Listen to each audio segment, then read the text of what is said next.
Good morning, Facebook Live. What's happening, everybody? Hello, YouTube. However you're catching us, thanks for tuning in. I appreciate it. It's Marcus from Aroma Time. It is Tuesday morning, and wanted to talk about potatoes today. Potatoes, things you must know about potatoes so they cook better and so you store them better. Potatoes, one of America's beloved foods, makes French fries, mashed potatoes. But a lot of people really aren't sure how or where to store them, the proper temperature, what happens if you store them too cold. So I'm going to talk about all of that in a few minutes here. So, good morning, everybody who's tuning in. I appreciate it. Just drop a comment, hashtag live or hashtag replay if you're tuning in or when you're tuning in. So, but I wanted to talk about first about this parking lot right here. The Village of Ellenville, I went to a meeting last week, wants to close down this street right here, which is Route 52, Canal Street. They want to close this street off on Fridays, Saturdays, and Sundays, which I think is a fantastic idea, and be able to put tables out here. Be able to put tables out here so you could come and grab food from me or from any other restaurant on this street here and go sit on this one block span and enjoy food. They would also not enforce the open container law, which means you could sit out in the street, socially distanced, and enjoy food and booze. Would be great. I can't serve you there, though. That's the thing. I can't come out and send a wait staff out there, and I can't serve you. So we can't do that, but you can basically grab food from any restaurant you want on the street here, the other street over, wherever, and come sit down here. As a result, I would put music. I'd put a musician out here to entertain you, and I'd also put out space heaters in case, or those patio heaters in case it was cold at night. So they're waiting for Department of Transportation approval for this, which I don't see they don't see why the Department of Transportation would say no to something like this. I've spoken to the Liquor Authority. Everything seems to be okay to do this. This is fantastic news, right? But this is a 3 to 4 week old project already that it's not really moved forward that much. I've not seen any gains. I'm not in the village. I'm not the elected officials. I'm not the village manager. But as far as I know we're still waiting. So in the meeting last week, I proposed to the village, and somebody else did too. You own the parking lot, Ellenville. Close the parking lot off. You own this parking lot. You own the parking lot right there. Up there. No, where is it? Let's see. You own the parking lot. Let's see. Right there. Up there you own the parking lot. So you own 2 parking lots on this block here. And you, as the village, should close these off ASAP. Don't even close off the whole parking lot. Just close off one row. All we need is one row right here, one row right over there, wherever it is, one row in each parking lot to throw out some tables, the restaurants to throw out some tables. All the restaurants can put tables out, close half of it off, and rock and roll and do this ASAP. There are a lot of people that come off of that mountain up there. That mountain up there is loaded with hikers all weekend long, even during the week. On a nice day like this today, the parking lots will be full. People are coming down and down. Well, people are driving from all over to come here, and a lot of locals are here right now hiking. And they come into town here and they look for food, and they're upset when they can't sit somewhere on a park bench. Ellenville does not have enough park benches, enough tables. We do have, if you go 3 blocks up the road there, 4 blocks up the road, the trailhead will have some picnic tables, which is great. And I send people up there as much as I can. Most people just want to be able to walk outside and sit down. And we really, as a village, don't have many spots to actually do that. The Hunt Memorial Building is right up the block there. It is 1 block up there, the Hunt Memorial Building. And they could sit on the steps of the Hunt Memorial Building. That's public property. It's owned by the village. They could put tables out there too as well. There's some concerns with them putting tables out and people loitering and hanging out, which I can understand. Because really, we want the tables for people to enjoy, come into town, and we just don't want, the wrong people hanging out there and abusing the tables. But I think on the weekends, at least, this parking lot should be closed halfway, and the other parking lot of the street should be closed halfway. And I think we could probably, the other parking lot is right there's the other parking lot, right there. So all the restaurants here, the 1, 2, 3, 4, 5, 6 restaurants on this row here, 7 restaurants, could benefit from all this. So I hope the village can make a quick decision here and jump forward and close these off here very, very soon. I'm going to call them again today and say, hey, what are the plans? So again, our front door's open, letting the restaurant air out in the morning. We do that every morning. We turn on the ventilation, we open all the windows, we make sure we get a lot of fresh air in here. And let's see, let's talk about potatoes now. A lot of other upcoming things cool that coming up. I'm just going to adjust my tripod here so you can see me and I can see you, or you can see me actually. I can see the comments. We have a couple events coming up, a couple of cool things. First of all, tonight is $9.99 Jamaican jerk chicken, $9.99 with rice and vegetables. It's an amazing deal. We're going to continue our $9.99 deals even when this is over. This weekend on Saturday night, we're having an exciting event. We are going to be doing a virtual Zoom hangout with music and booze. And we are featuring Black Infusions, which is a vodka company that makes fig vodka, apricot vodka. We're gonna make a fig peach punch. We're gonna make an apricot spritz. You come in and get all this stuff from us. You get some Prosecco. You can buy these bottles, by the way. You can buy the whole bottle. That's what we recommend. You're gonna love this stuff. When you come in, we'll taste. Everybody who tastes this stuff buys bottles of it. That's how awesome this stuff is. So, if not, we'll give them to you in 2 little jars, and we'll give you enough to mix your cocktails. We're doing an amazing, Jamie, can you hand me the Merlot peach? Because in the fig peach punch is this amazing, we don't have peach schnapps at the restaurant. I can't stand schnapps, peach schnapps. I can't stand a lot of those cheap liqueurs that are chemically based, chemically flavored. Merlot is this French company, and they make this peach liqueur that is dynamite. Dynamite, real peaches. They macerate them. It's amazing stuff. So you'll get some of this. You'll get some of this unless you buy the whole bottle. You'll get some of this unless you buy the whole bottle. You get all the ingredients. Prosecco, you get all the ingredients to make everything. Online with this is going to be Michael Davidson. He owns Black Infusions. All right, so he will be online with us, talking about his distilling process, his infusion process, all that kind of stuff. The color you see here is from the figs that they actually soak into them. The color you see here is from the apricots that they actually soak into them.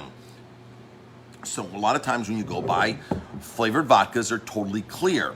That's because they've either filtered them to death, or, and most likely they don't use real fruit to put into them.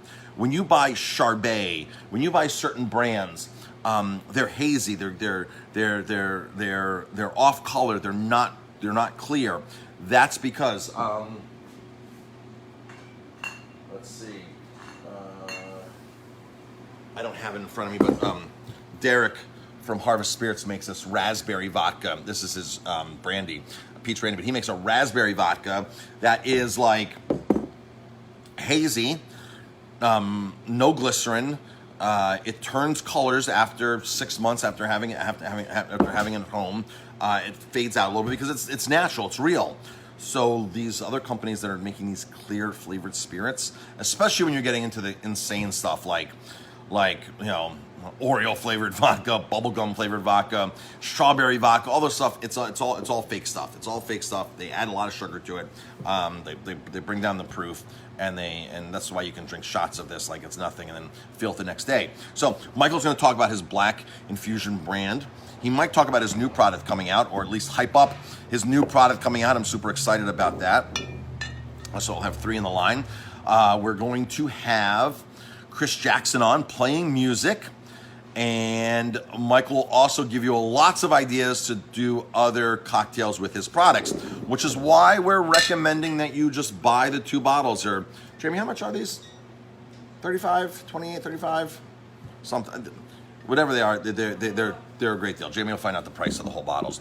The event, if you come in and buy samples of everything in the sample, 35. These are $35 bottle. If you come in and buy all the cocktail stuff ready to go, then it's $25 a person, and you're going to get a couple cocktails out of that at home. So it's a great deal.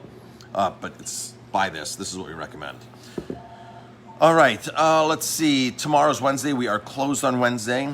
Jamie and I are going to go for a bike ride tomorrow and enjoy. I got my bike fixed last week. If you were with me last week on my live, I broke my spoke while out at mile 20 and had to walk a bit of the ways back, and Jamie cycled back and met me back at one of the trailhead accesses. So that's all fixed. Jamie and I are going to go out for a nice bike ride tomorrow. We're going to enjoy that.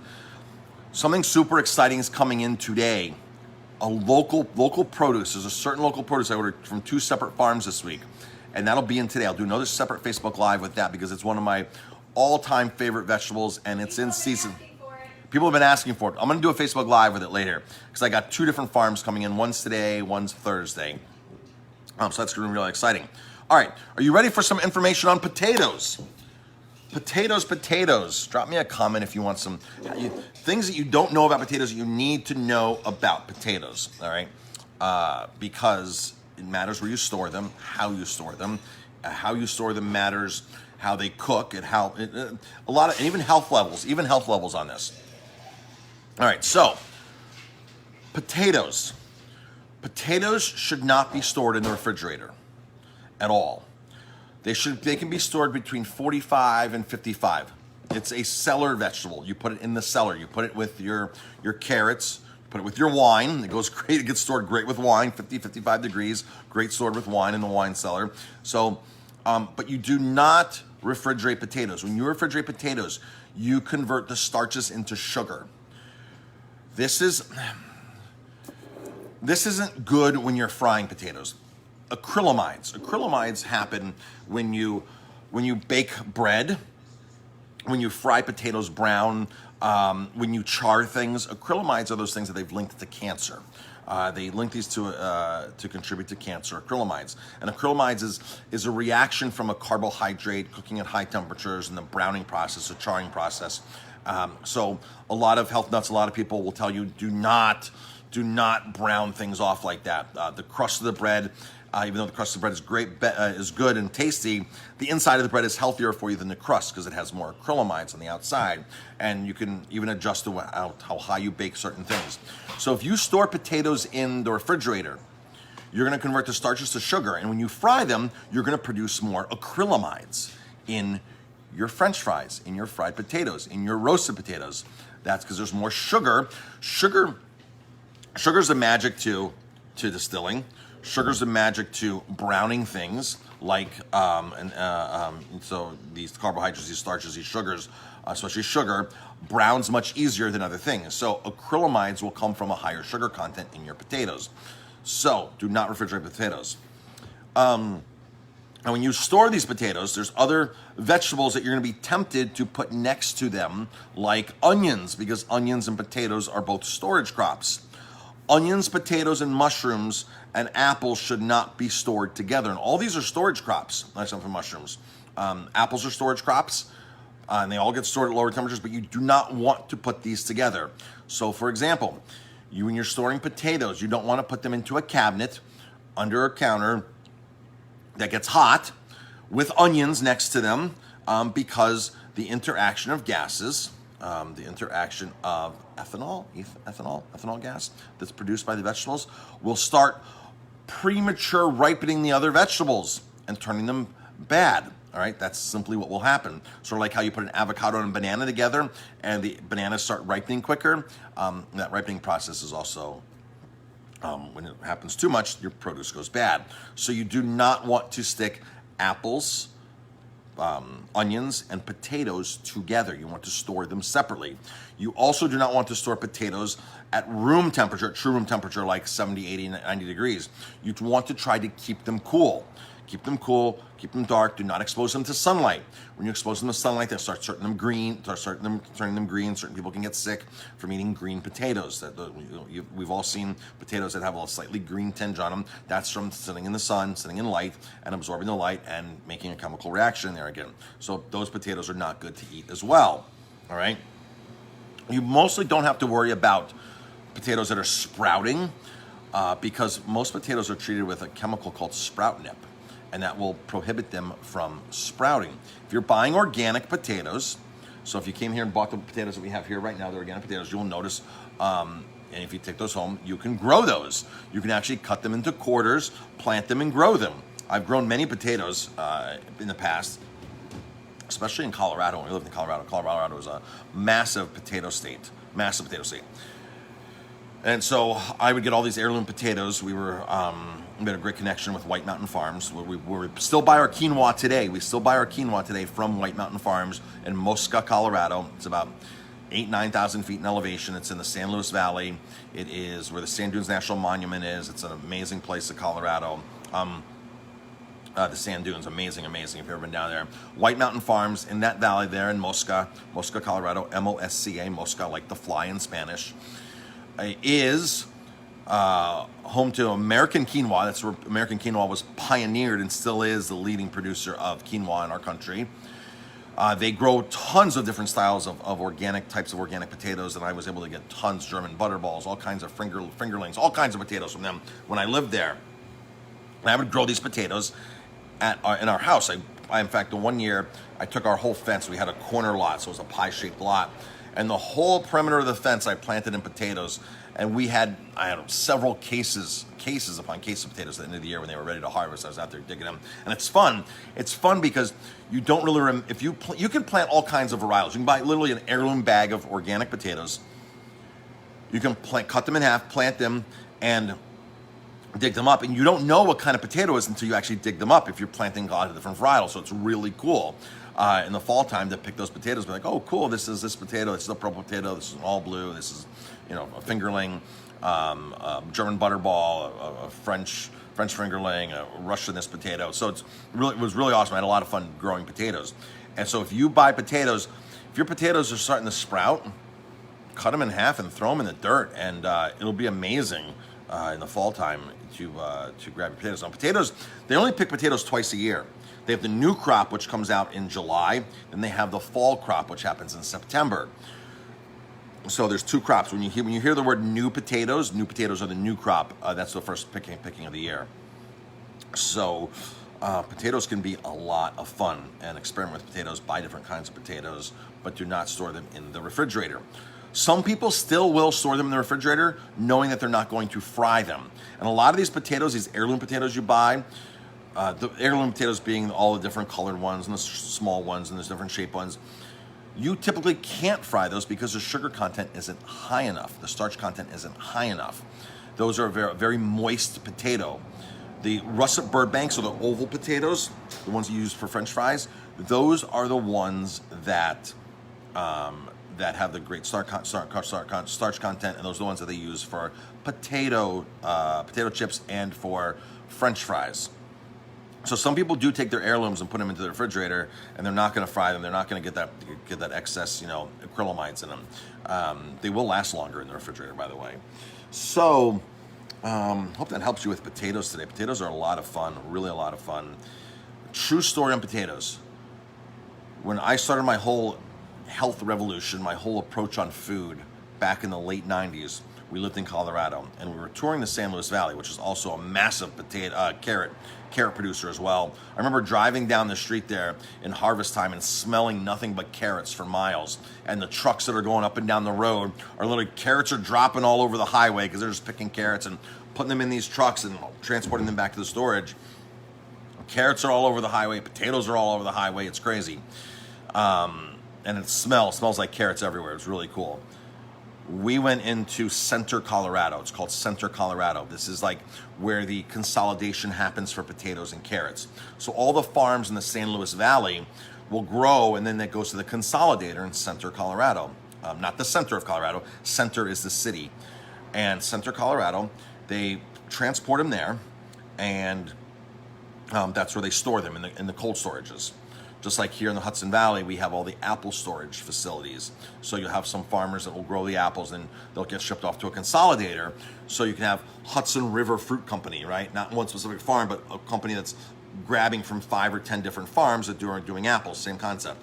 But we were at a grower right near Center, Colorado. And I remember he didn't eat his own potatoes, and I was like, "What do you mean you don't eat your potatoes?" And we were pointed out on the road there's skull and crossbow signs and his field was roped off. And he goes, when you see those signs, it means that we've just sprayed, and he said the name of the chemical. He goes, it's a neurological damaging chemical on the potatoes.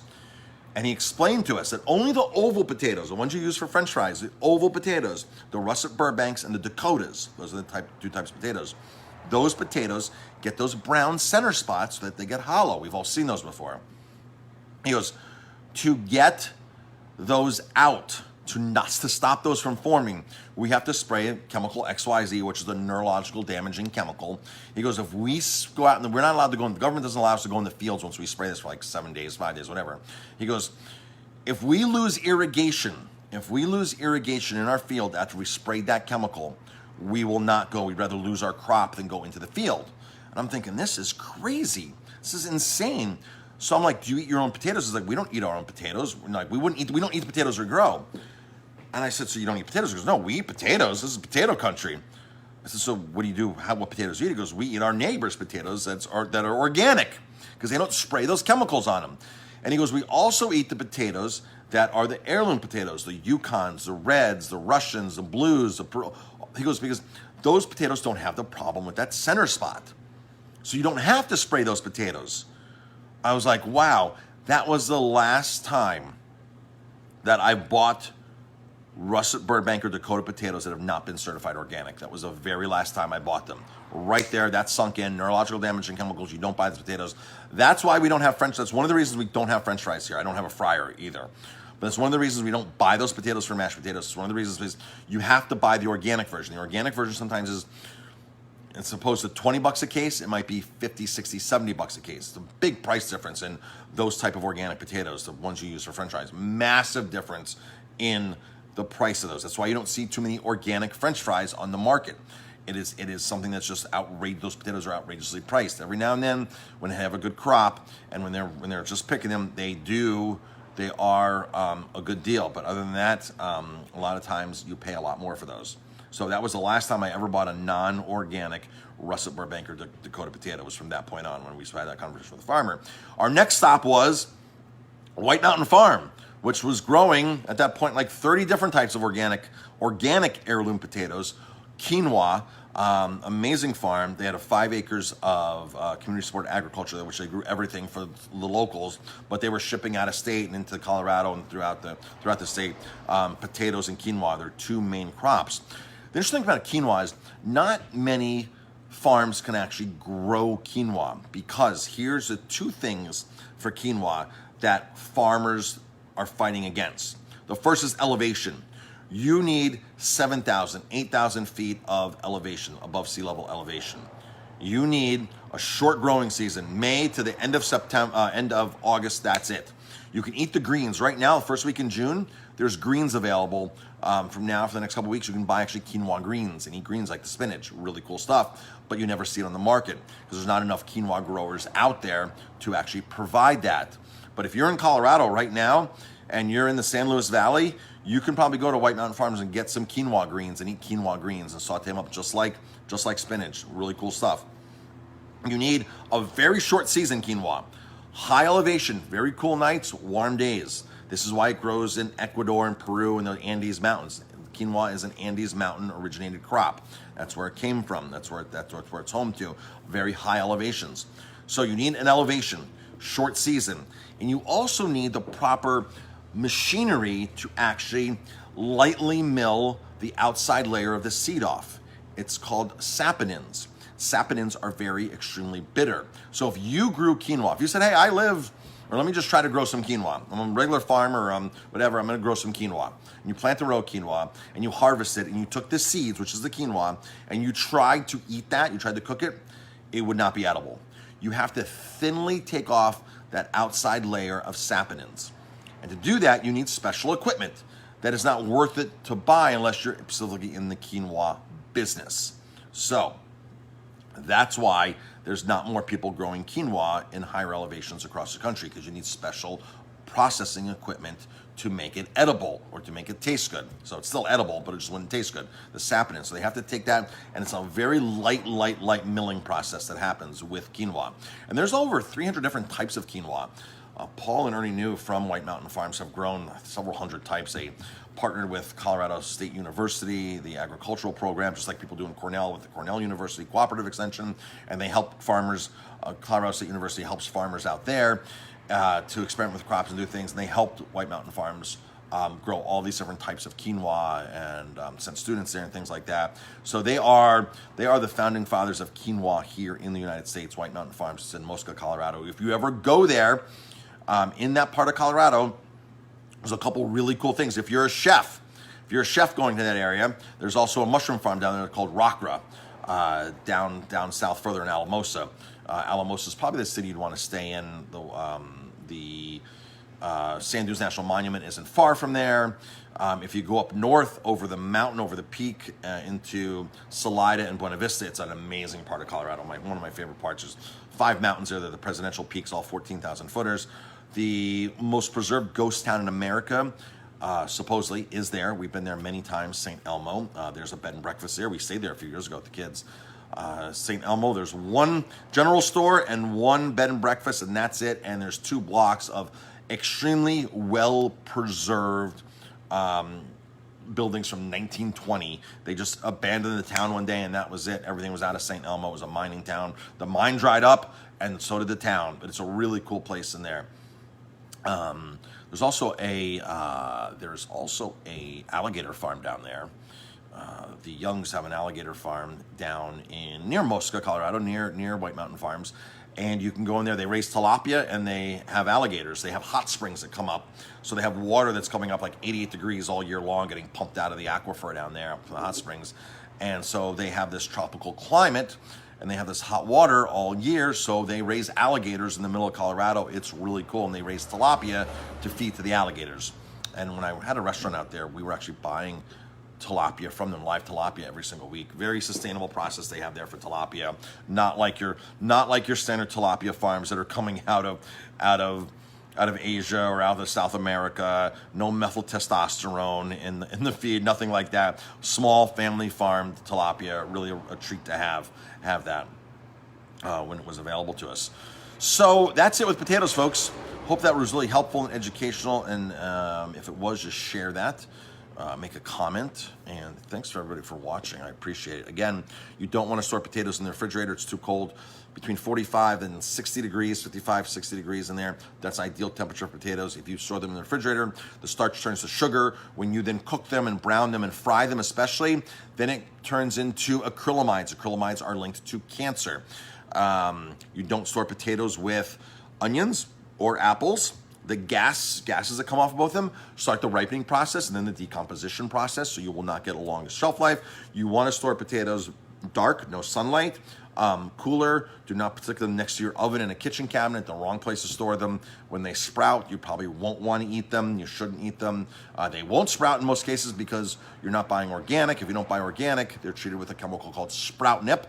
Sprout Nip will eliminate the sprouting process on your potatoes. But if you buy real organic potatoes and you take them home, and after a couple of weeks, you will have sprouts that are coming up. Cut that potato in half in 3 pieces, make them the size of golf balls, and go plant them in your yard, because you will have potatoes in the fall time. And you dig them up, and it's really cool to dig up a potato plant. It looks like a tomato plant on the top, but it will never get a tomato. But it does get, I believe it does get, if I remember correctly, it does get a fruit on the top, little green things that do look like, and those are the seeds that you would then plant more potatoes with, if I'm correct, if I can remember this correctly. So that's it, folks. Everybody have an amazing day. I have to get to work here, send out a couple emails. Check out our information coming later for our event with Michael Davidson from Black Infusions. It's this Saturday, $25. You get the cocktail kit to take home. We have music on, so it's going to be really, really cool. $25 this Saturday night, 8:30, virtual hangout with music, cocktails, Michael Davidson. And that's it, folks. Got to get to work. I'm going to, even though this is considered work, it's promotions. I'm going to do a Facebook Live later when some local veg come in, some really exciting local veg. I can't wait for our delivery to come in today. All right, talk to everybody later, and have an amazing day.